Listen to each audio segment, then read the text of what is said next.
Ay, napakagulong politika. Inaasahan natin ngayon nga malalaman na ng buong sambayanan kung sino ang utak, sa mga nakawan. Matuloy na ang Blue Ribbon din sa Senate Committee. Pero pinipilit nilang hinaharangan. Kaya ko nasabi na napakagulong politika dahil nakita nyo naman paggising ko sa umaga,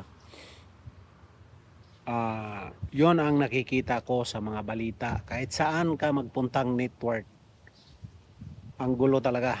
Hindi mo maintindihan kung sino ang tama, sino ang mali. Hindi natin malaman kung bakit ayaw nila malaman ang katotohanan, no? Bakit ayaw nila ituloy ang flood control?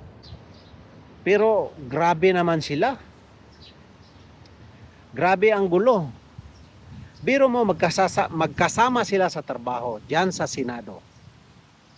Sila ang nagaway-away, sila ang nagsisiraan, sila ang nagmamalinis, sila ang nagmamagaling. Oh, kakampi sinong kalaban? Oh. Dahil ang daming tutol na matuloy ang flood control talaga. Kaya ko lang din to nasasabi dahil bakit ayaw ng karamihan na matuloy ang flood control? Yun ang nakikita ko dahil parang ayaw nilang matuloy. Pinipilit nilang tabunan. Pinipilit nilang tabunan yung malaman ang katotohanan. Kayo, anong masasabi nyo? Di ba? Talagang pinipigilan nilang matuloy ang flood control. Hindi na tama ang mga pangyayari diyan ngayon sa Pinas. Para bang di mo maintindihan kung saan ka lalagay. Nakakatakot na tuloy. No? Nakakatakot. Dahil biro mo ang kaguluhan ngayon, ang usapin sa buong Pilipinas. Kurakot.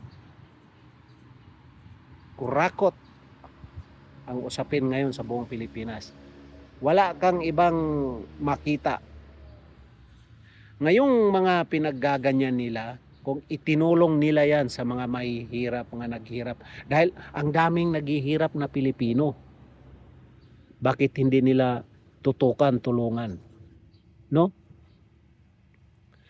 Sabagay, hindi nila kasalanan na maging mahirap tayo. Pero grabe naman sila, sobra naman.